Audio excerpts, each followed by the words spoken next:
Hey guys, welcome to Source Point. आज हम लोग डिस्कस करेंगे पीटी 365 जो कि साइंस एंड टेक की है। तो काफ़ी टॉपिक हमारी कंप्लीट हो चुकी है। आज हम लोग स्टार्ट करेंगे रिसर्च एंड डेवलपमेंट, ये 5 टॉपिक के साथ। तो फिफ्थ में जितनी भी पॉइंट्स होंगे उसको हम लोग कवर करेंगे। तो सबसे पहले रिसर्च एंड डेवलपमेंट में देखते हैं कि क्या टॉपिक है यहाँ पे। तो फर्स्ट यहाँ पे है एक्सेलरेट विज्ञान। तो चलिए स्टार्ट करते हैं इसी के साथ। रिसेंटली न्यूज़ में इसलिए है क्योंकि science and engineering research board जो कि SERB है, उनके द्वारा ये एक्सेलरेट विज्ञान जो है स्कीम लाया गया, जिससे कि हमारे यहाँ कुछ साइंटिफिक रिसर्च हो। इट मीन्स कि साइंस के सब्जेक्ट में जो भी रिसर्च करना है वो बेटर तरीके से हमारे यहाँ रिसर्च हो, उसके लिए ये एक्सेलरेट विज्ञान लाया गया है। तो एक्चुअली इस स्कीम के बारे में देखते हैं कि क्या बातें की जा रही है। तो इतना तो समझ में आ गया कि हमारे यहाँ हाई एंड साइंटिफिक रिसर्च को ये बूस्ट करेगा, साथ ही यहाँ पे साइंटिफिक जो मैन पावर है उसको भी प्रिपेयर करेगा, जिससे कि हमारे यहाँ जो रिसर्च कैरियर है वो और ज़्यादा बेहतर हो। और हम लोग यहाँ पे जो हमारे यहाँ हमारे कंट्री में जो रिसर्च पोटेंशियल है उसको हम लोग देख पाए, उसको आइडेंटिफाई कर पाए। साथ ही लोगों को, जो भी लोग हैं जो कि इस तरीके से ट्रेनिंग रिसर्च सेंटर में आना चाहते हैं, तो उनको बेहतरीन तरीके का वर्कशॉप देना है, ट्रेनिंग देना है और मेंटरिंग करनी है। तो ये सारी चीज़ें हमारी ऑल ओवर इंडिया में होने वाली है। कंपोनेंट देख लेते हैं कि किस किस तरीके से ये जो एक्सेलरेटेड विज्ञान है वो इस स्कीम में काम होगा।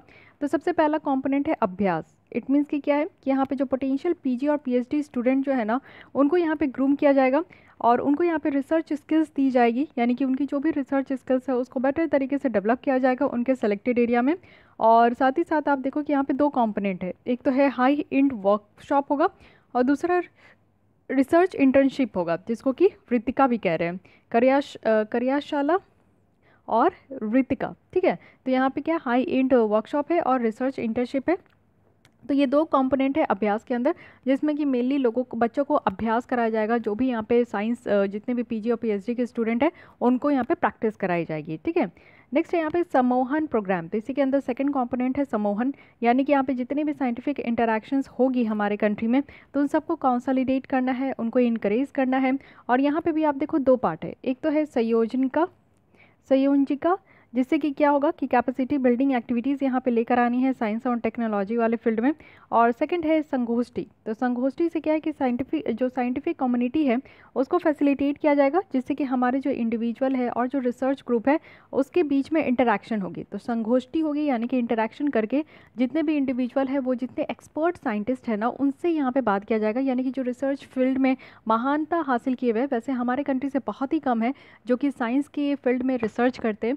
तो जो भी है उनके साथ इंटरेक्ट किया जाएगा, वो बताएंगे कि क्या उनकी कैरियर ऑप्शन होने वाली है, किस तरीके से वो रिसर्च फील्ड में आ सकते हैं और क्या भी है, वो सारी चीज़ें यहाँ पे पता चलेगा। तो ये है संयोजिका और सेकंड है यहाँ पे संगोष्ठी। इससे क्या होगा कि हमारे यहाँ जो सोशल रिस्पॉन्सिबिलिटी है वो बेटर तरीके से साइंटिफिक कम्युनिटी के, जो भी यहाँ पे सोशल रिस्पॉन्सिबिलिटी है वो हमारे देश में बढ़ेगी। और एक्सपेक्ट किया जाएगा कि इससे रिसर्च एंड डेवलपमेंट का जो यहाँ पे फील्ड है वो और ज़्यादा हमारे यहाँ प्रमोट हो पाएगा। अब इससे देख लेते हैं कि बहुत सारी स्कीम्स जो है वो हमारे कंट्री में ऑलरेडी लाई गई है, जिससे कि हम लोग साइंटिफिक जो रिसर्च है इंडिया में उसको हम लोग और भी ज़्यादा प्रमोट कर सकें। तो इसके अलावा भी देख लीजिए कौन कौन सी स्कीम है। एक तो बहुत इंपॉर्टेंट है जो आप लोग भी यहाँ पे सुने होंगे और मैं भी यहाँ पे आप लोग को स्टडी करवाई हूँ, जो कि है इम्प्रिंट। इट मीन्स कि impacting research innovation and technology. Mainly यहाँ पे सोशली रेलिवेंट जो रिसर्च है वो यहाँ पे हायर एजुकेशन इंस्टीट्यूशन में किया जा रहा है, तो इसके ऊपर ये फोकस किया जा रहा है इम्प्रिंट। सेकंड है कि prime minister research fellow scheme है। यहाँ पे क्या है कि बहुत सारे जो मेरिटोरियस स्टूडेंट है जो कि रिसर्च करने में बहुत ही आगे है, बहुत ही एक आउटस्टैंडिंग बच्चे हैं, तो उनको इंसेंटिवाइज किया जा रहा है, ज़्यादा से ज़्यादा उनको फिनेंशियल एड दी जा रही है, जिससे कि वो साइंस और टेक्नोलॉजी के फील्ड में जो है अपनी जो रिसर्च करने की जो काबिलियत है उसको और आगे लेकर आए। उसके बाद है रिसर्च कोलैबोरेशन। ये क्या है रिसर्च कोलैबोरेशन? तो इसमें आप देखो कि जॉइंट रिसर्च प्रोजेक्ट है, जो कि यहाँ पे टॉप रैंक्ड जितने भी इंडियन इंस्टीट्यूट और ग्लोबली रैंक्ड फॉरेन इंस्टीट्यूट है ना, उसको एक साथ लाकर यहाँ पे जो है जॉइंट रिसर्च प्रोजेक्ट ये लाया गया है। ठीक है, तो यहाँ पे कोलैबोरेशन है, यानी कि हमारे यहाँ जितने टॉप इंडियन इंस्टीट्यूट है और फॉरेन की जो टॉप वहाँ की इंस्टीट्यूट है, उन सबको कोलैबोरेट करके यहाँ पे आपका जो है रिसर्च लाया जा रहा है। उसके बाद है उच्चतर आविष्कार योजना। तो यहाँ पे क्या है कि इंडस्ट्री स्पॉन्सर्ड ये आउटकम ओरिएंटेड रिसर्च है, जिसको कि प्रमोट किया जाएगा, यानी कि उच्चतर आविष्कार योजना। ठीक है, तो ये 4 योजना तो ऑलरेडी हमारे यहाँ स्कीम ये चल रहे हैं। नेक्स्ट यहाँ पे एक्सेलरेट विज्ञान लाया गया। तो ये चीज़ आप समझ सकते हो कि हमारे यहाँ रिसर्च एंड डेवलपमेंट के फील्ड में सरकार के द्वारा बहुत ही बेहतरीन तरीके से काम किया जा रहा है। अब यहाँ पे एक और स्कीम है उसको समझते हैं, जो कि है SUPRA scheme. SUPRA stands for scientific and useful profound research advancement. तो यहाँ पे है क्या, अब आप लोग समझ ही सके कि यहाँ पे साइंटिफिक ब्रेक थ्रू, न्यू जितने भी साइंटिफिक ब्रेक थ्रू है उसको और ज़्यादा एक्सप्लोर करना है। लॉन्ग टर्म इम्पैक्ट होना चाहिए जो फंडामेंटल साइंटिफिक अंडरस्टैंडिंग है, यानी कि ऐसा रिसर्च करना चाहिए जिससे कि लोगों के ऊपर जो है ना वो लंबे समय तक उसका इम्पैक्ट हो। इंपॉर्टेंट मेजर्स क्या है इस स्कीम का? सबसे पहला आप देखो कि यहाँ पे क्वांटम ऑफ एडवांस, यानी कि एडवांस में हमें रिसर्च करना है कि आगे आने वाले दिनों में क्या होने वाला है, ऐसा क्या साइंस के बेस में साइंस की फील्ड में हम लोग रिसर्च कर सके जो कि हमें आगे आने वाले प्रॉब्लम से निजात दिलाएगा, सोल्यूशन होगा, उसमें ग्लोबल इम्पैक्ट होगा, साथ ही साइंटिफिक नॉलेज बढ़ेगी लोगों की, आउटस्टैंडिंग अच्छी खासी पब्लिकेशन होगी हमारे यहाँ। तो ये सारे यहाँ पे आप देखो कि इंपॉर्टेंट मेजर्स है। साथ ही इसको जो डिज़ाइन किया गया है वो science and engineering research board के द्वारा ही इसको डिज़ाइन किया गया है, तो अगेन इंपॉर्टेंट है।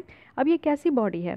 Science and engineering research board के बारे में बात करें तो इसको ध्यान रखना है कि ये स्टैट्यूटरी बॉडी है, एक कानून के द्वारा इस बॉडी का फॉर्मेशन हुआ है, और ये बॉडी जो काम करती है ये department of science and technology के अंदर में है, तो ये भी ध्यान रखना है। साथ ही आप सबमिशन अगर इसके अंदर देखोगे तो ये सिर्फ only made against call for proposal, जो कि यहाँ पे पब्लिक अनाउंसमेंट के साथ यहाँ पे आपका प्रपोजल के साथ ही कॉल किया जाएगा, तभी आप लोग यहाँ पे काम कर सकते हो। और सब का यहाँ पे ऑनलाइन पोर्टल भी है और सोशल मीडिया भी है, तो इसके थ्रू भी कनेक्ट हो सकते हैं। जो फंडिंग है वो यहाँ पे नॉर्मली आप देखो कि 3 साल तक के लिए यहाँ पे प्रोवाइड किया गया, लेकिन हाँ अगर ज़रूरत पड़ा तो इसको आगे 2 साल के लिए भी एक्सटेंड किया जाएगा। So this is all about supra scheme. तो यहाँ पे साइंटिफिक जो रिसर्च है उसके ऊपर ध्यान दिया जा रहा है एंड रिसर्च एंड टेक्नोलॉजी के ऊपर यहाँ पे मेनली काम किया जाएगा, तो इसको ध्यान रखिएगा, काफ़ी इंपॉर्टेंट हो गया ये एक्सेलरेटेड विज्ञान स्कीम। नेक्स्ट आते हैं यहाँ पे कि national science technology and innovation policy को ड्राफ्ट किया जा रहा है। तो आप फिर देख सकते हैं कि हमारे कंट्री में अभी ज़्यादा से ज़्यादा फोकस जो किया जा रहा है या तो वो रिसर्च एंड डेवलपमेंट में किया जा रहा है, उसके साथ साथ इनोवेशन में किया जा रहा है। तो इनोवेशन देखते हैं कि साइंस एंड टेक्नोलॉजी में कैसे यहाँ पे कानून लाए जा रही है, जैसे कि जो इनोवेशन है ज़्यादा से ज़्यादा आप लोग जो है कुछ ना कुछ नया जो है वो इनोवेट करो क्रिएटिव माइंड के साथ। तो वो सारी चीज़ें देखिए रिसेंटली क्या है कि यहाँ पे 5th नेशनल साइंस टेक्नोलॉजी और इनोवेशन पॉलिसी को ड्राफ्ट किया गया और ये चीज़ें रिलीज़ की गई है department of science and technology के द्वारा, बहुत अच्छी बात है। अब इसकी ऑब्जेक्टिव क्या है? तो ऑब्जेक्टिव यही है कि हमारी क्या स्ट्रेंथ है इंडियन साइंस टेक्नोलॉजी और इनोवेशन के इकोसिस्टम में, हमारी क्या स्ट्रेंथ है और क्या वीकनेसेस है, यानी कि हमारे पास ऐसी कौन कौन सी चीज़ है जिससे कि हम समझ सकते हैं कि हाँ हम लोग साइंस एंड टेक्नोलॉजी के फील्ड में इनोवेशन बहुत बेहतरीन तरीके से कर सकते हैं। तो वो सारी स्ट्रेंथ को भी पकड़ के रखना है और हाँ ये भी समझना है एज आपका साइमल्टेनियसली कि कहाँ हम लोग वीक पड़ रहे हैं, कौन सा ऐसा एरिया है जहाँ पे हम लोग इनोवेशन करने में और उसको इम्प्लीमेंट करने पे कहीं ना कहीं कमज़ोर पड़ रहे हैं। तो इन दोनों चीज़ों को एनालाइज किया जाएगा यहाँ पे। साथ ही साथ यहाँ पे सोशो इकोनॉमिक डेवलपमेंट पे भी ध्यान दिया जाएगा। इट मीन्स कि यहाँ पे इस तरीके से इनोवेशन करना है जिससे कि हमारे सोसाइटी में और हमारी जो कंट्री की इकॉनमी है ये दोनों में ये डेवलप हो सके। साथ ही हमारे इंडियन जो साइंस एंड टेक्नोलॉजी जो आपका इनोवेशन इकोसिस्टम है इसको ग्लोबली कॉम्पिटिटिव भी बनाना है। Yes it is very obvious कि ऐसा नहीं है कि सिर्फ हम लोग जो रिसर्च कर रहे हैं वो सिर्फ हमारे देश को काम आए, नहीं, रिसर्च कर रहे हैं तो पूरा ऑल ओवर द इंडिया में ऑल ओवर द ग्लोब में ये काम आना चाहिए। अगर हम लोग कुछ इनोवेशन कर रहे हैं, कुछ भी चीज़ अगर हम लोग प्रोड्यूस कर रहे हैं, मार्केट में ला रहे हैं, तो हमारे सिर्फ डोमेस्टिक मार्केट के कंपटीशन को बढ़ाने के लिए थोड़ी ला रहे हैं। ये तो है ही एक एम तो होता ही है, लेकिन इसके साथ साथ ग्लोबल मार्केट में भी हमारी कंपटीशन बढ़ सके, ग्लोबल जो प्लेटफॉर्म है उसमें भी हमारी कंपटीशन बढ़ सके, इसलिए हम लोग यहाँ पे काम कर रहे हैं। So these are the objective of this policy. अब आते हैं देखते हैं कि विजन क्या है, क्या क्या यहाँ पे देखा जा रहा है कि हाँ करना है। तो सबसे पहला है कि टेक्नोलॉजिकल जो सेल्फ रिलायंस है, मीन्स आप लोग देखते हो कि आज के डेट में भी भारत टेक्नोलॉजी में बहुत पिछड़े हैं हम लोग। इट मीन्स कि हम लोग अपने यहाँ टेक्नोलॉजी को ना ही इनोवेट कर पाते हैं, ना ही हम लोग जो है ना दूसरे कंट्री से बेटर तरीके का टेक्नोलॉजी परचेज कर पाते हैं, बिकॉज वो सारे बहुत एक्सपेंसिव होते हैं। So these are the twin problem आप कह सकते हो। तो हमें ऐसा नहीं करना है क्योंकि टेक्नोलॉजी के बेस में हम लोग जब स्पेस, आप लोग समझ सकते हो हमारे पास जब इसरो है, DRDO है, तो फिर हम लोग जो है क्यों नहीं टेक्नोलॉजी के भी फील्ड में बहुत अच्छा काम कर सकते हैं, क्यों नहीं आगे निकल कर आ सकते। तो इसीलिए हमारे यहाँ जो टेक्नोलॉजिकल सेल्फ रिलायंस है, यानी कि खुद पे ही हम लोग को आत्मनिर्भर भारत बनना है टेक्नोलॉजी के फील्ड में, तो इस चीज़ को अचीव करने के लिए ये स्कीम लाया जा रहा है। स्कीम तो नहीं कहेंगे, पॉलिसी है, यानी कि यहाँ पे कुछ कानून होंगे, रूल्स रेगुलेशन होगी, ठीक है। आप देखो कि मेनली यहाँ पे क्रिटिकल ह्यूमन कैपिटल जो है उस पर फोकस किया जाएगा। यहाँ पे इंडिविजुअल और इंस्टीट्यूशनल एक्सीलेंस के ऊपर ये बिल्ड किया जाएगा साइंस टेक्नोलॉजी और इनोवेशन में। यानी कि अगर कोई इंडिविजुअल भी है, अगर वो साइंस के फील्ड में कुछ इनोवेट करना चाहते हैं तो उनको भी मोस्ट वेलकम है, एंड कोई इंस्टीट्यूशनल एक्सीलेंस है तो उनको भी मोस्ट वेलकम है। साथ ही यहाँ पे जो हमारा फुल टाइम इक्विवेलेंट रिसर्चर्स है उनकी नंबर को डबल करना है। हमारा जो यहाँ पे ग्रॉस डोमेस्टिक एक्सपेंडिचर होता है रिसर्च एंड डेवलपमेंट में, वो भी यहाँ पे डबल होगा। प्राइवेट सेक्टर कॉन्ट्रीब्यूशंस भी यहाँ पे आप देखो कि हर 5 साल में किया जाएगा। रिसेंटली अगर हम लोग बात करें तो research and development statistic and indicator जो 2019-20 का है, ये आपका रिलीज़ किया गया है national science and technology management information के द्वारा। तो ये भी चीज़ ध्यान रखिएगा, इसकी क्या की फाइंडिंग है उसको अभी हम लोग देखेंगे। तो फीचर्स में देखने से पहले यानी कि इसकी की फाइंडिंग क्या है, तो इसमें ये बताया जा रहा है कि इंडिया का जो यहाँ पे gross domestic expenditure on research and development में अगर हम लोग देखें 2017 से 18 के बीच में, तो ये 2.9% ही है। और अगर हम लोग देखें तो 2008 से लेकर 18 तक ये जो हमारा इंडिया का जो रिसर्च एंड डेवलपमेंट में जो जीडीपी बढ़ा है, कंट्रीब्यूशन बढ़ा है, वो ट्रिपल हो चुका है। ठीक है, तो ये ऐसे भी आप लोग याद रख सकते हो। साथ ही इंडिया के द्वारा अपने जीडीपी का रिसर्च एंड डेवलपमेंट में 0.7% ही यहाँ पे स्पेंड किया जाता था, खर्च किए जाते थे। और नियरली 60% जो रिसर्च एंड डेवलपमेंट में खर्च होते वो सरकार के द्वारा ही यहाँ पे जो है खर्च किए जाते हैं। तो ये भी चीज़ें याद रखनी है, हालांकि बहुत ही ज़्यादा कम है। हमें अपने कंट्री में रिसर्च एंड डेवलपमेंट के ऊपर स्पेंडिंग बढ़ानी होगी, खर्चे बढ़ाने होंगे, तभी जाकर कुछ अच्छा हो सकता है। बट हाँ, गवर्नमेंट इज़ ट्राइंग, तो देखते हैं कि क्या हो सकता है।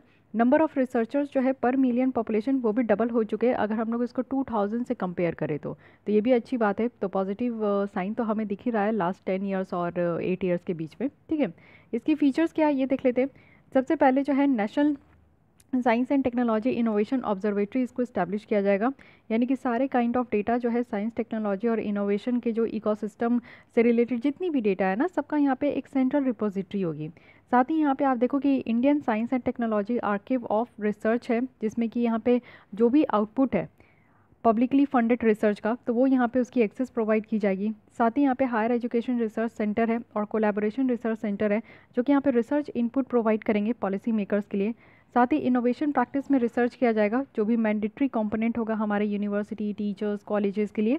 और एडवांस मिशन यहाँ पे लाया जाएगा इनोवेशन रिसर्च इकोसिस्टम में, जिससे कि हमारी हाइब्रिड फंडिंग मॉडल्स हो, यानी कि आप लोग देखो कि एक जगह से फंडिंग नहीं, बहुत जगह से जो है फंडिंग सोर्सेस यहाँ पे मिल सके। रिसर्च और इनोवेशन एक्सीलेंस फ्रेमवर्क है जिसको कि डेवलप किया जाएगा, और इससे हमारी जो रिसर्च की क्वालिटी है वो यहाँ पे बढ़ेगी। साथ ही इंस्टीट्यूशनल आर्किटेक्चर अगर हम लोग देखें तो इसको भी इंटीग्रेट किया जाएगा ट्रेडिशनल नॉलेज सिस्टम के साथ, और ग्रास रूट इनोवेशन करना, यानी कि ओवरऑल हमारे जो एजुकेशन है, रिसर्च है, इनोवेटिव सिस्टम है, इसमें इनोवेशन के फील्ड में। ओके, तो ये सारे सिस्टम्स जो है यहाँ पे एकदम ग्रास रूट इनोवेशन होगी, एकदम ज़मीनी स्तर पर। ऑल इन देखिए and India centric equity and inclusion भी है, जो कि ये भी आपका चार्टर है, डेवलप किया जाएगा, जिससे कि सारे तरीके के, अगर मान लीजिए कि कोई भी तरीके का रिसर्च एंड डेवलपमेंट में कोई डिस्क्रिमिनेशन हो रहा है, कोई भी भेदभाव हो रहा है, चाहे वो लेस्बियन के साथ, गे के साथ, बाइसेक्सुअल, ट्रांसजेंडर, क्वीर के साथ, इस कम्युनिटी के साथ अगर कोई भी तरीके का भेदभाव हो रहा है तो इनको भी देखा जाएगा। और साथ ही साथ ये भी रखा गया कि LGBTQ+ जितने भी लोग आते उनको भी यहाँ पे जेंडर इक्विटी कन्वर्सेशन के फॉर्म में यहाँ पे इंक्लूड किया जाएगा। तो ये एक बहुत बड़ी बात है और पॉजिटिव पॉइंट है कि अब आप देखो कि रिसर्च के फील्ड में भी यहाँ पे LGBTQ कम्युनिटी को भी यहाँ पे स्पेशली इनके लिए प्रोविज़न रखा गया है, जो कि काफ़ी महत्वपूर्ण है। ऐसे कम्युनिटी के लिए हमें जो है जो भी कानून लाए जा रहे हैं, पॉलिसी, चाहे वो किसी भी फील्ड से इंक्लूडेड क्यों ना हो, रिलेटेड क्यों ना हो, उनमें इस तरीके की कम्युनिटी को इंक्लूड करना ज़रूरी है, क्योंकि डिस्क्रिमिनेशन आप देखते हो हर एक फील्ड में है। तो डिस्क्रिमिनेशन ना हो, और डिस्क्रिमिनेशन हो रही है तो उसके लिए पेनल्टी का प्रोविज़न होना चाहिए। ओके, सो बेसिकली यहाँ पे आपने देख लिया कि जो भी बातें यहाँ पे रखी गई है it's all related to the research and development. तो ये सारे फीचर्स है इसकी। अब यहाँ पे देख लेते हैं स्टिप 2013 है। एक्चुअली ये था क्या, इसका एम है कि science and technology lead innovation ecosystem को प्रमोट करना हमारे कंट्री में, और ब्रॉडली इसको लिंक करना जो साइंस, टेक्नोलॉजी और इनोवेशन है सोशियो इकोनॉमिक प्रायोरिटीज़ के बेस पे। ये जो पॉलिसी है ये इंडिया की जो पार्टिसिपेशन है ग्लोबल मेगा साइंस इनिशिएटिव उसमें इंक्रीज़ करने के लिए है। तो हमारी जो यहाँ पे आप देखो लीगो है,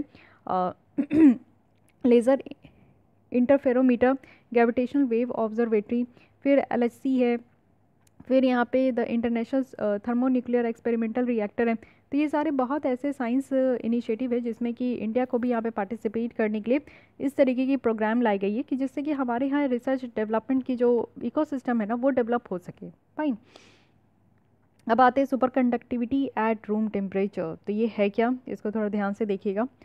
फर्स्ट टाइम जो फिजिस्ट हैं उनके द्वारा यहाँ पे सुपर कंडक्टिविटी, वो भी रूम टेम्परेचर में, इसको अचीव किया गया। तो बड़ी बात है। फर्स्ट टाइम अगर हम लोग देखें कोई भी फिजिस्ट जो है वो अचीव किए कि रेसिस्टेंस फ्री फ्लो हो रहा है इलेक्ट्रिक करंट का और किसी भी मटेरियल में जो कि रूम टेम्परेचर में यानी कि 15 डिग्री सेल्सियस तक बताया जा रहा है और 15 डिग्री फ़ारेनहाइट में। ये जो मटेरियल है ये कॉम्बिनेशन के साथ यूज़ किया जा रहा है जिसमें आपका कार्बन, सल्फर और हाइड्रोजन भी है। साथ ही सेम साइजेस जो है वो यहाँ पे यूज़ किए जा रहे हैं माइक्रोस्कोपिक में। और जो प्रेशर है सुपर कंडक्टिविटी में वो भी यहाँ पे आपका इमर्ज्ड होकर आ रहा है, ना कि इम्प्रैक्टिकल है। तो चलिए ठीक है, ये अचीवमेंट जो है इससे क्या हो पाएगा कि हमारी जो सुपर कंडक्टिविटी की जनरेशन है एटमॉस्फेरिक कंडीशन में उसको हम लोग और भी ज़्यादा बढ़ा पाएंगे। तो इतनी तो बातें हो गई, बट यहाँ पे सुपर कंडक्टिविटी के बारे में समझते हैं कि ये है क्या। तो देखिए सुपर कंडक्टिविटी जो में आपको बेसिकली अगर समझना है तो इसको दो की कंपोनेंट के साथ आप समझ सकते हैं। एक होता है ज़ीरो इलेक्ट्रिकल रेसिस्टेंस और दूसरा होता है मेसनर इफेक्ट। तो ज़ीरो इलेक्ट्रिकल रेसिस्टेंस की बात करें तो एक्चुअली यहाँ पे इलेक्ट्रिक करंट का फ्लो को यहाँ पे देखा जाता है सेम डिग्री ऑफ रेसिस्टेंस, यानी कि आप देखो कि कैसे यहाँ पे जो एयर रेसिस्टेंस जो है वो पुश बैक कर रहे हैं किसी भी मूविंग ऑब्जेक्ट में। फॉर एग्जांपल कहने का मतलब है कि जितना ज़्यादा कंडक्टिविटी होगा किसी मटेरियल का उतना कम इलेक्ट्रिकल रेसिस्टेंस होगी और करंट जो है वो आसानी से फ्लो कर पाएगा। ठीक है, तो ये आपका जो है ज़ीरो इलेक्ट्रिकल रेसिस्टेंस की बात की जा रही है कि यहाँ पे जो इलेक्ट्रिक करंट को फ्लो करने के लिए यहाँ पे जितना ज़्यादा कंडक्टिविटी होगी उतना कम इलेक्ट्रिकल रेसिस्टेंस होगा और इलेक्ट्रिक करंट जो है वो बेटर तरीके से फ्लो कर पाएगा। तो ये पहली यहाँ पे इसकी कॉम्पोनेंट है। सेकेंड कॉम्पोनेंट है मिजनर इफेक्ट। मिजनर इफेक्ट में क्या है कि जो मैग्नेटिक फील्ड आपको देखने को मिलता है इंटीरियर ऑफ मटेरियल से जब से ये ट्रांजिशन हो रहा है यानी कि सुपर कंडक्टिंग स्टेट से ये ट्रांजिशन हो रहा है, चेंज हो रहा है, और जब ये कूल हो रहा है क्रिटिकल टेम्परेचर से नीचे तो ये एक्सपर्शन होता है यानी कि मैग्नेटिक फील्ड का। अब आप यहाँ पे देखो ये होता है मिजनरी इफेक्ट। ये तो आपका नॉर्मल है जो कि आपका टेम्परेचर आप देखो कि ज़्यादा है, जो टेम्परेचर यहाँ पे आपका क्रिटिकल स्टेज में, तो नॉर्मल टेम्परेचर ये ज़्यादा है क्रिटिकल टेम्परेचर से। ठीक है, तब ये आपको इस तरीके से देखने को मिल रहा है मैग्नेटिक फील्ड एकदम आपका इक्वल है। लेकिन जैसे ही क्रिटिकल टेम्परेचर से आपका जब टेम्परेचर कम होने लगे यानी कि जब ठंडा होने लगे, टेम्परेचर ठंडा होने लगे, तो यहाँ पे क्या होता है ना कि जो ये आपका मैग्नेटिक फील्ड है वो आप देख सकते हो कि किस तरीके से ये डेविएट हो रहा है। तो मैग्नेटिक फील्ड जो है वो आपका एकदम नॉर्मल वे में नहीं हो सकता, ये थोड़ा कहीं ना कहीं डेविएट हो रहा है। तो ये चीज़ें क्या कहलाती है, ये मिजनर इफेक्ट है। ठीक है, तो जब क्रिटिकल टेम्परेचर आपका ज़्यादा हो जाए तब फिर आपका जो मैग्नेटिक फील्ड है वो आपका यूनिफॉर्म नहीं होता, लेकिन जब क्रिटिकल टेम्परेचर कम हो जाए तब यहाँ पे आपका जो है यूनिफॉर्म रहता है। ठीक है, तो ये चीज़ें बताई जा रही है। अब यहाँ पे आप देखिए कि बेनिफिट बताया जा रहा है कि सुपर कंडक्टिविटी को रूम टेम्परेचर में इस्तेमाल करने से क्या क्या बेनिफिट है। तो सबसे पहला है कि यहाँ पे मेडिकल और बायोफार्मा एप्लीकेशन में इसका बेनिफिट हो सकता है। तो यहाँ पे देखिए सुपर कंडक्टिंग मटेरियल जो है वो सबसे ज़्यादा आपका एमआरआई तो आप कोई ना कोई तो कराया ही होगा आपके घर में। तो ये मेडिकल मैग्नेटिक रेजोनेंस होता है जिसमें कि superconducting materials are use, और न्यूक्लियर मैग्नेटिक रेजोनेंस में भी ये आपका सुपर कंडक्टिंग मटेरियल यूज़ होता है। तो इसलिए हम लोग सुपर कंडक्टिविटी को एक्चुअली अगर रूम टेम्परेचर पे अगर हम लोग इसको रख पाते तो इससे बहुत ज़्यादा हमें मेडिकल फील्ड में इसका इस्तेमाल देखने को मिलेगा। सुपर कंडक्टिविटी और बिग साइंस के बारे में बात करें तो ये हाई एनर्जी फिजिक्स एक्सेलरेटर्स हैं और थर्मो न्यूक्लियर फ्यूजन रिएक्टर्स भी हैं। साथ ही अगर हम लोग पावर जनरेशन और डिस्ट्रीब्यूशन में भी बात करें तो यहाँ पे पावरफुल जो न्यू सुपर कंडक्टिंग जनरेटर है, हाई कैपेसिटी केबल्स देखने को मिलेगा जिससे कि हमारी जो एफिशिएंसी है इलेक्ट्रिसिटी जनरेशन का और रिलायबिलिटी का और इलेक्ट्रिसिटी को ट्रांसपोर्ट करने का, इलेक्ट्रिसिटी को डिस्ट्रीब्यूट करने का, तो ये सारी चीज़ें ज़्यादा से ज़्यादा जनरेट हो पाएगी। सस्टेनेबल मोबिलिटी की अगर हम लोग बात करें तो जैसे आप देखो कि मैग्नेटिकली ये लेविटेटेड हाई स्पीड ट्रेन जो जापान में है तो वो सुपर कंडक्टिविटी की हेल्प से ही चलता है जिसमें कि सस्टेनेबल अच्छा खासा स्पीड देखने को मिलता है, मोबिलिटी यहाँ पे ज़्यादा होती है। तो हमारे यहाँ पे जो बुलेट ट्रेन की बात की जा रही है ना तो उसमें भी हम लोग इसको इस्तेमाल कर सकते हैं। साथ ही सस्टेनेबल मोबिलिटी अगेन है यहाँ पे। तो इसमें क्या है कि semiconductor which have zero loss of energy can be use to store power. तो यहाँ पे आपका जो है ना जो एनर्जी का लॉस है वो तो ज़ीरो देखने को मिलेगा और इसको पावर के स्टोर करने के लिए भी हम लोग यूज़ कर सकते हैं। तो सस्टेनेबल मोबिलिटी भी है, तो इसलिए आप लोग ये सारे जो एप्लीकेशंस है, पोटेंशियल बेनिफिट है, उसको ध्यान में रखना है। तो चलिए अब नेक्स्ट टॉपिक देखते हैं। रिसर्च से फील्ड से जितनी भी बातें थी उसको हम लोग देख लिए। एंड यस, अब बहुत ही इंपॉर्टेंट और बहुत ही इंटरेस्टिंग होने वाला है जो कि है स्पेस टेक्नोलॉजी। तो स्पेस टेक्नोलॉजी से आपको पता है यूपीएससी का वन ऑफ द फेवरेट ये फील्ड भी है और काफ़ी महत्वपूर्ण चीज़ें हैं हमारी कंट्री की शान है। तो देखेंगे हम लोग इसरो के बारे में, लेकिन इससे पहले कुछ क्वेश्चन आप लोग को प्रैक्टिस करा देती हूँ जो कि प्रीवियस ईयर 2020 में साइंस एंड टेक से पूछा गया है। देखिए प्रैक्टिस करते रहिए, प्रैक्टिस ही जो है वो practice makes a man perfect. तो बहुत ज़्यादा ज़रूरी है कि प्रीवियस ईयर क्वेश्चंस को आप लोग छोड़े ना अगर आप लोग को प्रीलिम्स क्लियर करनी है तो तो 2020 में पूछा गया था what is the importance of using pneumococcal conjugate vaccine in India. तो 3 स्टेटमेंट है, आपको करेक्ट बतानी है। फर्स्ट है कि ये वैक्सीन जो है ये इफेक्टिव देखने को मिलेगा निमोनिया और एज वेल एज जो मेनिंगिटिस है, सेप्सिस है, उसके अगेंस्ट में। सेकेंड है कि डिपेंडेंस अगर हम लोग एंटीबायोटिक्स का देखें तो ये ज़्यादा इफेक्टिव नहीं है, ड्रग रेसिस्टेंस बैक्टीरिया जो कि ये रिड्यूस कर सकता है। थर्ड है कि जो वैक्सीन है इसका कोई भी साइड इफेक्ट नहीं है और कोई भी एलर्जिक रिएक्शन नहीं होगा। तो फाइन, देख लीजिए ये तीनों स्टेटमेंट आपका ऑप्शन यहाँ पे दिए हुए हैं, तो आपको कमेंट करके बतानी है कि फर्स्ट क्वेश्चन के आंसर क्या है। सेकंड हम लोग देख लेते हैं यहाँ पे, ये भी आपका 2020 में ही पूछा गया है।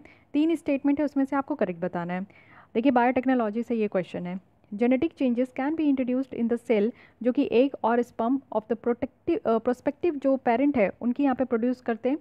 सेकेंड है कि जो पर्सन की जीनोम है can be edited before birth at the early embryonic stage, यानी कि जो जीनोम है उसको हम लोग एडिट कर सकते हैं बिफोर बर्थ से भी पहले। थर्ड है कि ह्यूमन इंड्यूस जो प्लूरीपोटेंट स्टेम सेल है can be injected into the एम्ब्रॉय of A pig. तो ये आपको बताना है कि करेक्ट कौन सा है। तो ये 2 क्वेश्चन आप लोग के लिए है, नेक्स्ट लेसन जब लूँगी तो यहाँ पे डिस्कस कर दूँगी।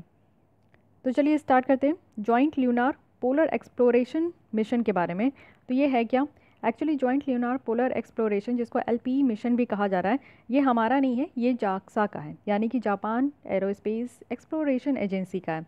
तो सबसे पहले कोई भी मिशन होती है ना, अगर हमारे कंट्री की इसरो की है तो उसको तो ध्यान से पढ़िए, जितना एक्स्ट्रा आप पढ़ सकते हो उसके बारे में, जितना डिटेल आप कलेक्ट कर सकते हो वो सारे डिटेल्स को कलेक्ट कीजिए। बट अगर कोई भी मिशन हमारे अलावा कोई और कंट्री की है तो उतना आपको पढ़ने की ज़रूरत नहीं है। बस सबसे पहले तो याद रखिएगा कि वो मिशन किस कंट्री की है, और सेकंड चीज़ है कि वो मिशन किस लिए है, उसका एम क्या है और उसका मोटिव क्या है। ठीक है, बस दैट्स इट, उससे ज़्यादा क्वेश्चन नहीं पूछे जाते हैं। तो यहाँ पे आप देख लो कि डिटेल्स ऑफ दिस मिशन, यानी कि किस ईयर में लॉन्च किया जाएगा, तो 2023 में लॉन्च किया जाएगा। व्हीकल कौन सी है, S3 व्हीकल है, यहाँ पे रॉकेट है। मास टन कितना है, तो 6 टन प्लस है। पेलोड मास भी 350 kg प्लस है। ऑपरेटिंग पीरियड अगर देखें तो 3 महीने तक ये चलेगा। और इसमें रोवर भी है, रोवर वैसे ही जैसे हमारे चंद्रयान 2 में रोवर था ना, जो लैंडर जब लैंड करता तो उसके अंदर से वो रोवर निकलते जिसमें 6 व्हील्स थी, तो वही रोवर इसमें भी है।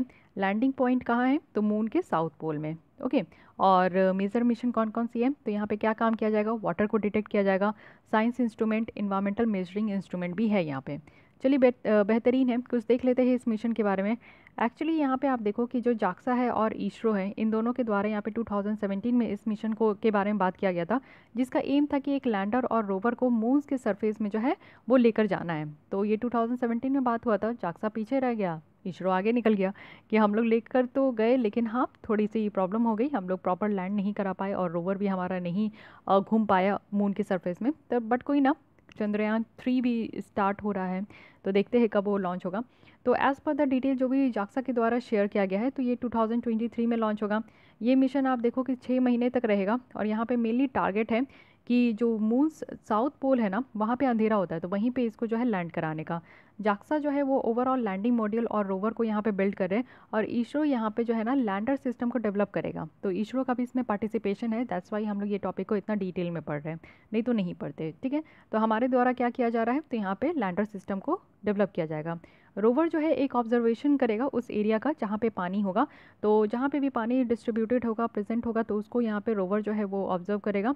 और अगर वो यहाँ पे हाइड्रोजन डिटेक्ट कर लेते तो रोवर फिर जो है वहाँ पे उस सरफेस को माइन करेगा और वहाँ के सैंपल्स को कलेक्ट करेगा। तो रोवर का इतना काम है। अब देखते हैं कि इस मिशन का ऑब्जेक्टिव क्या है। एक्चुअली हम लोग को यहाँ पे एक्चुअल डेटा मिल पाएगा कि मून पे कितना क्वांटिटी ऑफ वाटर है। ठीक है, सेकंड चीज़ है कि ल्यूनर वाटर जो है उसकी पैरामीटर्स, उसका डिस्ट्रीब्यूशन कहाँ कहाँ है, किस कंडीशन में है, क्या फॉर्म है पानी का, क्या वो लिक्विड फॉर्म में है या फिर आपका सॉलिड फॉर्म में है, किस फॉर्म में है, ये सारी चीज़ें पता चलेगा।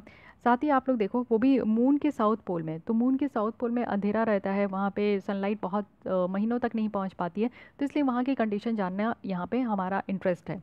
साथ ही टेक्नोलॉजी इंप्रूव हो पाएगा कि जो भी ज़रूरत होगा कि किस तरीके से लो ग्रेविटी सेलेस्टियल बॉडी, ग्रेविटी ज़्यादा नहीं है मून के आपको सरफेस में देखने को मिलेगा, तो उस लो ग्रेविटी वाले एरिया में हम लोग को किस किस तरीके की टेक्नोलॉजी की ज़रूरत है, तो वो हम लोग को यहाँ से पता चलेगा, ज़्यादा हम लोग इम्प्रूव कर पाएंगे। साथ ही जो इस तरीके के रिसोर्सेज को यूटिलाइज़ करने का ये कितना फिजिबिलिटी है, जिससे कि सस्टेनेबल स्पेस एक्सप्लोरेशन एक्टिविटीज़ हम लोग फ्यूचर में कर सके। तो ये सारी चीज़ें हैं जिसको देखते हुए यहाँ पे जाक्सा जो है इस प्रोग्राम को आगे लेकर जाएंगे।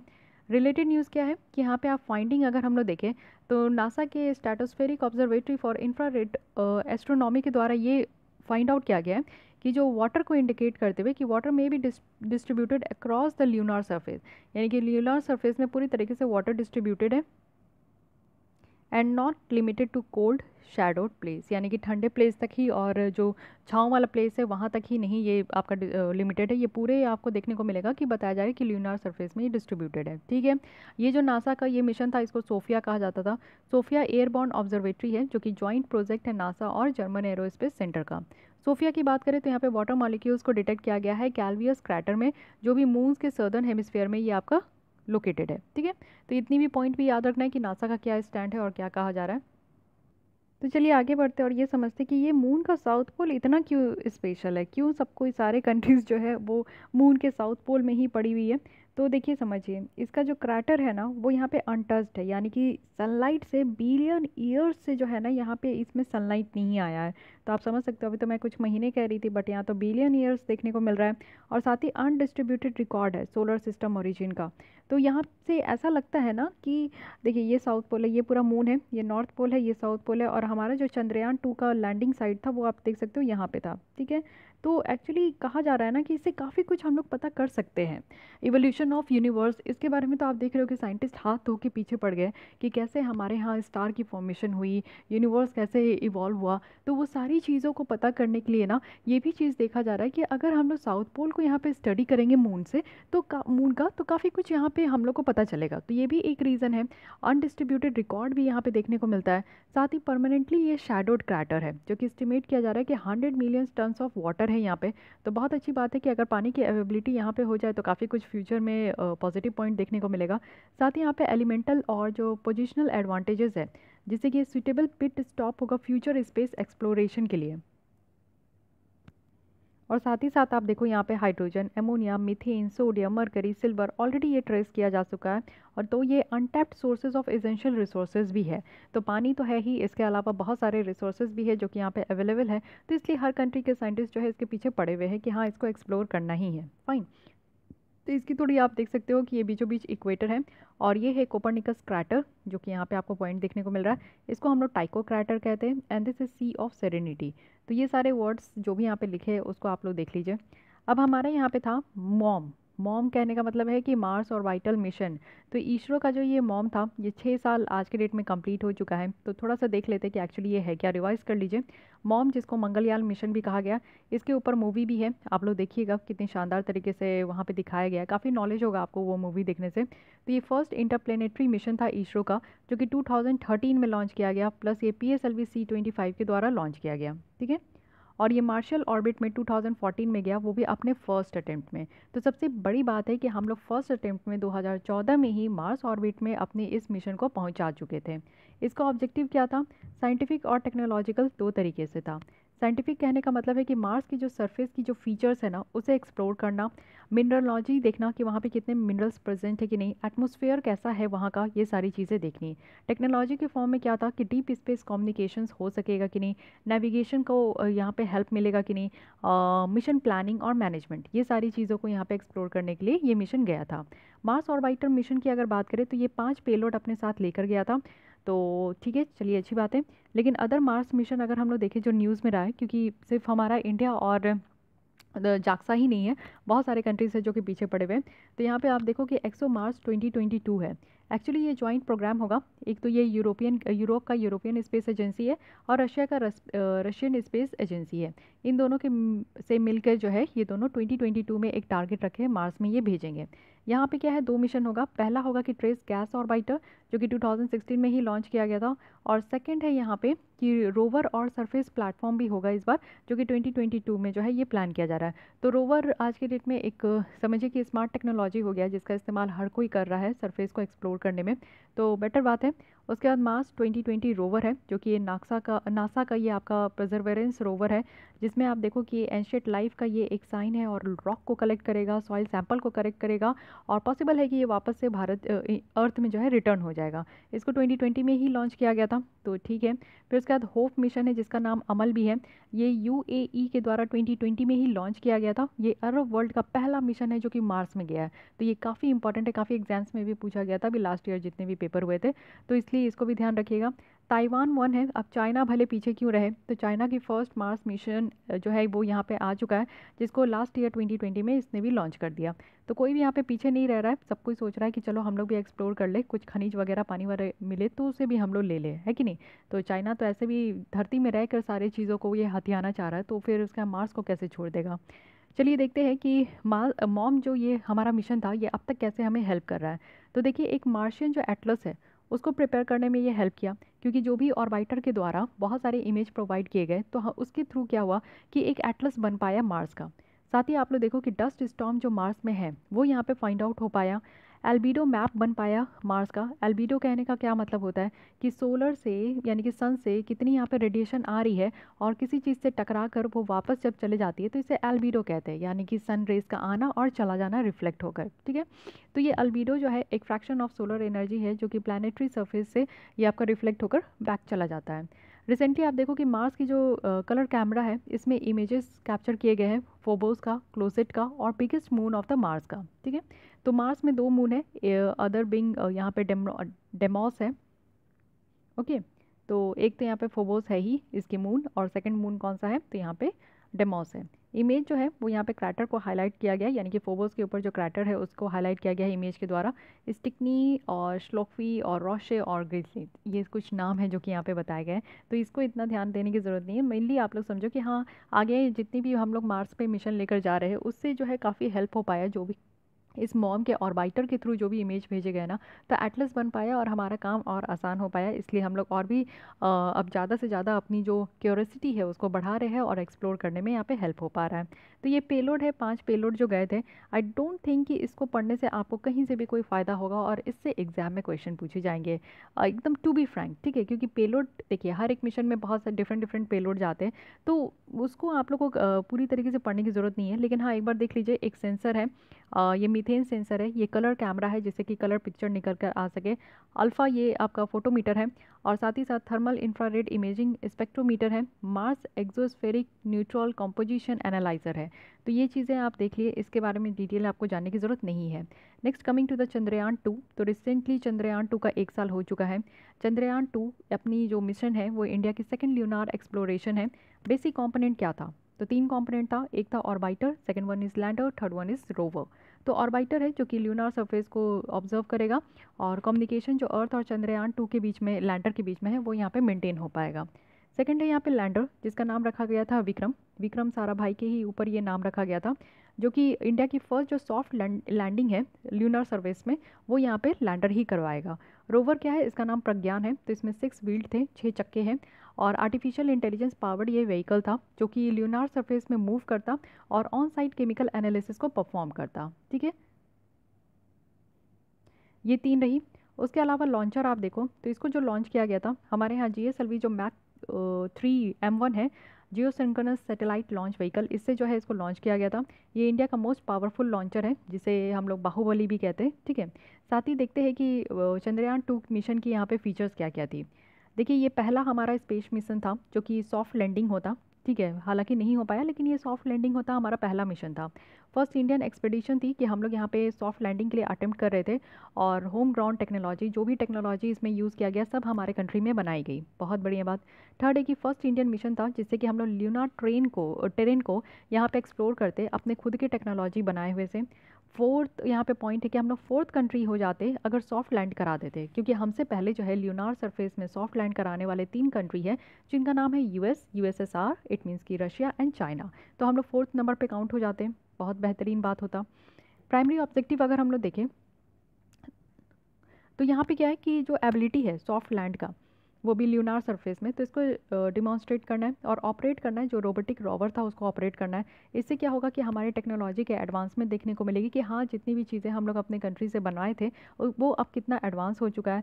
साथ ही ग्लोबल अलायंस भी प्रमोट होता, सारे कंट्रीज़ और भी जो रेस्ट ऑफ द कंट्रीज़ है अपार्ट फ्रॉम यूएस, चाइना, और ये लोग भी आते हैं ना, क्योंकि हम लोग इतना ज़्यादा टेक्नोलॉजी अपडेट कर चुके हैं, तो वो लोग भी हमारे साथ आते, हमारे साथ आ भी रहे हैं। बहुत सारे कंट्रीज़ कोलैब भी कर रहे हैं हमारे साथ अपने मिशंस को। जैसे पहले ही हम लोग देखे कि जाक्सा के साथ वो मिशन था, तो बहुत सारे कंट्रीज़ हमें रिकॉग्नाइज़ करने लगे कि हाँ, हम लोग भी अपने कंट्री में बहुत बेहतरीन टेक्नोलॉजी बना रहे हैं और स्पेस वर्क हम लोग बहुत अच्छे से कर पा रहे हैं।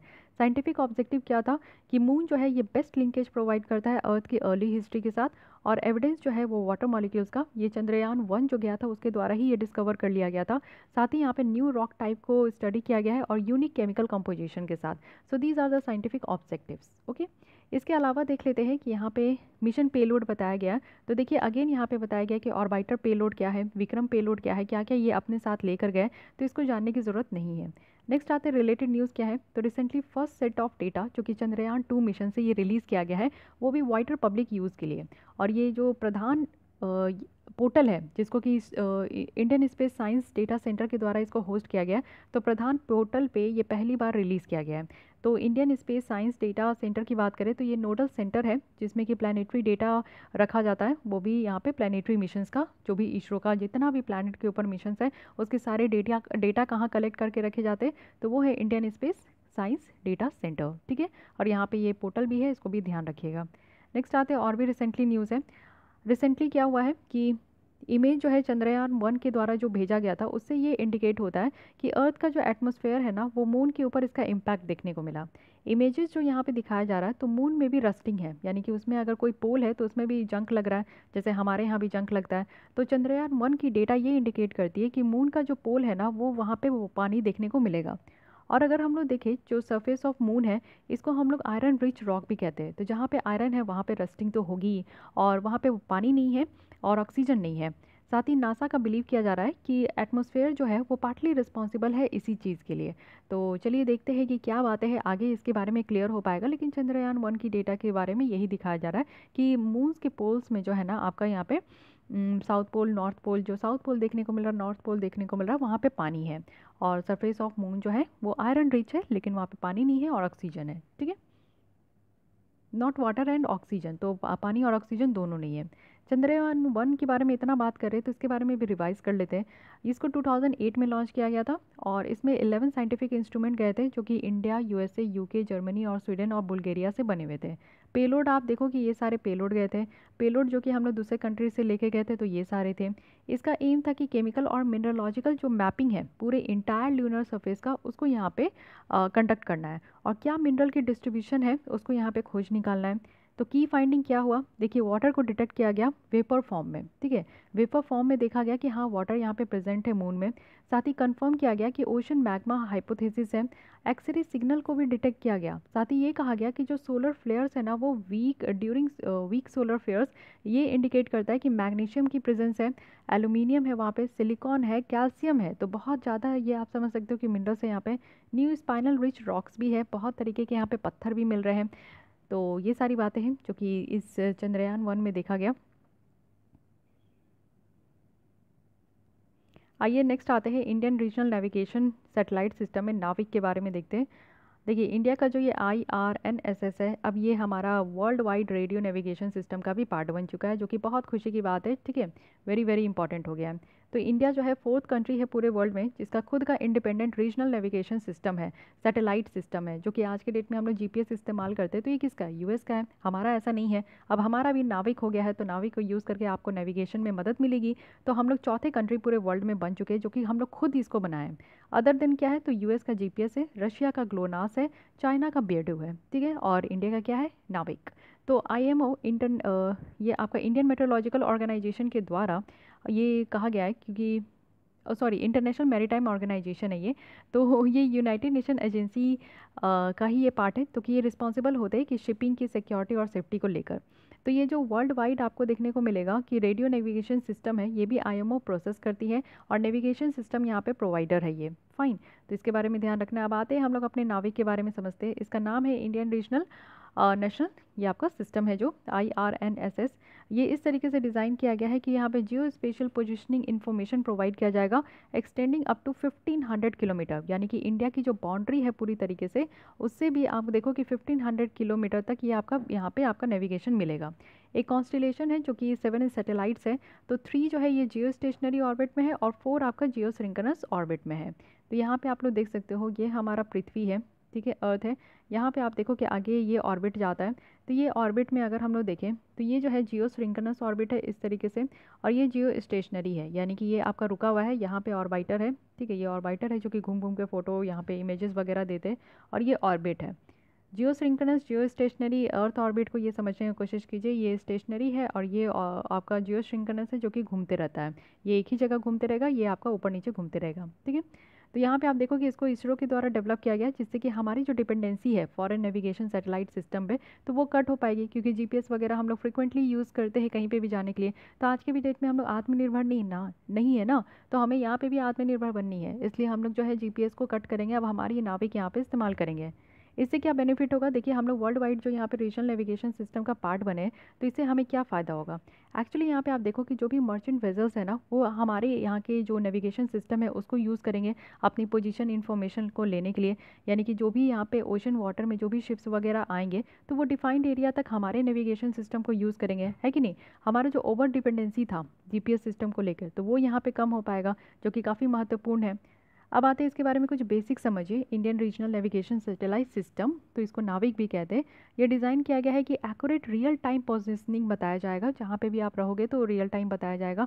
टाइमिंग सर्विस यहाँ पे जो भी इंडिया में यूज़र्स है और एज वेल एज जो रीजन 1500 किलोमीटर तक है तो उनको यहाँ पे रियल टाइम जो है डेटा बताया जाएगा। नेशनल कॉन्स्टिलेशन की बात करें जिसमें कि 7 सैटेलाइट हैं, तो 3 आपको याद रखना कि जियो स्टेशनरी है यानी कि रुका हुआ है, और जियो सिंक्रोनस है इसमें 4 है। 29 डिग्री इंक्लाइंड है इक्वेटर से, और हर एक सैटेलाइट जो है इसमें 3 रुबिडियम एटॉमिक क्लॉक है जो कि यहाँ पे एक्यूरेट आपका लोकेशन डेटा बताएगा, ठीक है। इससे क्या होगा, 2 तरीके की सर्विस प्रोवाइड की जाएगी। एक तो है स्टैंडिंग पोजीशनिंग सर्विस जो कि यहाँ पे सारे यूज़र्स के लिए होंगे, हम लोग जो यूज़ करेंगे ये स्टैंडर्ड पोजीशनिंग सर्विस हम लोग यूज़ करेंगे। सेकंड होगा रेस्ट्रिक्टिव सर्विस, तो ये सिर्फ मिलिट्री और सिक्योरिटी एजेंसीज ही यूज़ कर सकते हैं, ये हम लोग यूज़ नहीं कर सकते। तो ये भी चीज़ें याद रखनी है कि नाविक के द्वारा 2 तरीके की सर्विस प्रोवाइड की जाएगी। One is standard positioning service for all the users and second is restricted services, ठीक है। एप्लीकेशन कहाँ है, इसका क्या क्या और कहाँ कहाँ पे, तो टेरेस्ट्रियल एरिया हो गया, मैरीन नेविगेशन हो गया, एंड नंबर है। डिजास्टर मैनेजमेंट में कर सकते हैं हम लोग, व्हीकल ट्रैक करने के लिए कर सकते हैं, टाइमिंग मैपिंग के लिए कर सकते हैं, टेरेस्ट्रियल नेविगेशंस हो गया, तो बहुत जगह पे हम लोग इसको यूज़ कर सकते हैं। अमेरिका का जो जीपीएस है ना इसमें 24 सैटेलाइट है ऑर्बिट में, और जो नंबर ऑफ सैटेलाइट है वो विजिबल होते हैं ग्राउंड रिसीवर से, तो ये भी लिमिटेड है। और हमारा जो नाविक है इसमें 4 सैटेलाइट है, तो ऑलवेज ये जियो सिंक्रोनस ऑर्बिट में रहेगा, तो हम लोग इसको जो है ना हमेशा 1500 किलोमीटर तक जो है इसको हम लोग ये हमारा विजिबल रहेगा, ठीक है। तो ये सारी बातें हैं यहाँ पे। तो गाइस आज के लिए बस इतना ही रखते हैं। अच्छा एक और टॉपिक बच रहा है, उसके बाद ये वाली टॉपिक ख़त्म हो जाएगी, हमारी जो मिशन है सैटेलाइट वाली, तो इसको भी देख लीजिए। ये अभी हाल फिलहाल का है, अर्थ ऑब्जर्वेशन सैटेलाइट 01। तो ये क्या था, ये रिसैट है जिसका नाम यहाँ पे अर्थ ऑब्जर्वेशन सैटेलाइट 01 रखा गया। रडार इमेजिंग सैटेलाइट है जो कि रिसैट 2B और रिसैट 2B1 जो है ना BR1 इसके साथ मिलकर ये काम करेगा, जो कि लास्ट ईयर इसको लॉन्च किया गया था। तो रिसेंटली PSLV जो कि 51st आप देखो कि ये PSLV C49 है जो कि सक्सेसफुल ये वाली जो सैटेलाइट है उसको लेकर गए थे। इसके साथ 9 इंटरनेशनल कस्टमर सैटेलाइट भी गया था, ठीक है। और कहाँ से इसको लॉन्च किया गया था, तो श्रीहरिकोटा से। और जो 9 कस्टमर सैटेलाइट था ये लिथुआनिया से था, लग्जमबर्ग से था और USA से था, ठीक है। एक्चुअली आप देखो कि ये जो सैटेलाइट है ये लो अर्थ ऑर्बिट में यहाँ पे ऑपरेट होगा। तो लो अर्थ ऑर्बिट जिसकी डिस्टेंस आपको जो है 300 किलोमीटर तक ही अर्थ से देखने को मिलेगा। तो एप्लीकेशन देख लेते हैं कि इस तरीके के सैटेलाइट का क्या होता है। देखिए ये अर्थ से बहुत पास होते हैं, तो अर्थ और जो फॉरेस्ट मैपिंग होता है ना वो बहुत अच्छे तरीके से अर्थ ऑब्जर्वेशन सैटेलाइट से हो सकता है। मिलिट्री इक्विपमेंट के लिए भी इसको यूज़ कर सकते हैं, साथ ही साथ यहाँ पे कॉन्टोर मैपिंग में भी, साथ ही अगर देखें तो वेदर और क्लाइमेट ऑब्जर्वेशन में, सॉइल असेसमेंट में, या फिर कुछ रिसोर्स की मैपिंग करनी है जैसे वाटर है, मिनरल है, फिशेस है, तो इन सब एरिया में ये अर्थ ऑब्जर्वेशन सैटेलाइट काफ़ी ज़्यादा हेल्प करते हैं। इसरो जो है न्यू नॉमेनक्लेचर यहाँ पे लेकर आए हैं, यानी कि ये अर्थ ऑब्जर्वेशन सैटेलाइट है, क्योंकि उनका कहना है कि 01 है, इसके बाद और भी इस रेंज में जो है सैटेलाइट भेजी जाएगी, तो वो 02, 03 इस तरीके से होगा, ठीक है। कार्टोसैट अगर सीरीज़ ऑफ सैटेलाइट देखें तो इसका मतलब है कि ये डेटा प्रोवाइड करेंगे लैंड टोपोग्राफी के बारे में। और ओशन सेट जो सैटेलाइट होता है ये हमारे जो सी के ऊपर ऑब्जर्वेशन रखने के लिए इस तरीके का सैटेलाइट होती है। कुछ जो INSAT series, Resourcesat series और जी सैट जो स्कैट सैट होता है, ये सारे अर्थ ऑब्जर्वेशन सैटेलाइट होते हैं जो कि स्पेसिफिक जॉब के लिए रखा जाता है। तो ये चीज़ें ध्यान रखिएगा। साथ ही अगर देखें तो यहाँ पे एडवांटेज क्या होता है radar imaging over optical instrument का, तो ये अनअफेक्टेड है, यानी कि किसी भी तरीके का वेदर हो, चाहे बारिश हो या फिर तूफान हो या फिर आपका धूप हो तेज, तो ये इससे अफेक्टेड नहीं होता है। और ये लैक ऑफ सनलाइट में भी काम करता है। ठीक है, तो ये चीज़ याद रखिएगा कि रिसैट की ये सिस्टर है earth observation satellite. New PSLV जो है वो डिज़ाइन किया गया है। तो यहाँ पे इसरो के द्वारा न्यू वेरिएंट यहाँ पे लाया गया है जो कि सिर्फ एक बार ही ये जा सकता है। और ये वेरिएंट जो है ये आपका वेस्ट नहीं होगा, जब इसको सैटेलाइट जब डिस्पोज कर लेगा तो वो यहाँ पे वेस्ट नहीं होगा, तो बहुत अच्छी बात है। लास्ट स्टेज जो रॉकेट का था ना वो रिमेन आपका जो है सैटेलाइट के बाद भी वो सेपरेट हो जाता था और अपने ऑर्बिट में, और इसको ऑर्बिटल प्लेटफॉर्म में भी यूज़ किया जा सकता था अदर ऑन बोर्ड इंस्ट्रूमेंट जो कि यहाँ पे एक्सपेरिमेंट परफॉर्म करते थे। इट मीन्स कि जो लास्ट स्टेज होता है ना रॉकेट का, अगर वो सैटेलाइट से अलग भी हो जाता है ना तो वो अपने ऑर्बिट को खुद ही एक्वायर कर लेता है और इसको ऑर्बिटल प्लेटफॉर्म के जैसा इसको यूज़ करते हैं दूसरे ऑनबोर्ड इंस्ट्रूमेंट के लिए। ठीक है, तो ये चीज़ें ध्यान रखनी कि हाँ कुछ नया यहाँ पे आया था, तो ये सारी बातें। तो नेक्स्ट हम लोग स्टार्ट करेंगे अदर डेवलपमेंट जो कि इंडिया से रिलेटेड है। आज के लिए बस इतना ही। ठीक है, तो अगर आपको लेसन अच्छी लगती है तो लाइक कीजिए। आपको विज़न है इसकी टेस्ट सीरीज़ ज्वाइन करनी है जो कि संडे को फुल लेंथ सेकंड टेस्ट होने वाली है, तो आप लोग डिस्क्रिप्शन बॉक्स में जो जीमेल है उस आईडी में आप लोग मेल कीजिएगा, तो आपकी जो भी क्वेरीज वगैरह होगा वो पूरा हो जाएगा और आपको पता चल जाएगा कि किस तरीके से आप लोग ज्वाइन कर सकते हो। तो if you are interested you can join here. तो मिलते हैं कल हम लोग इसी टाइम पे। आज के लिए बस इतना ही। Thank you.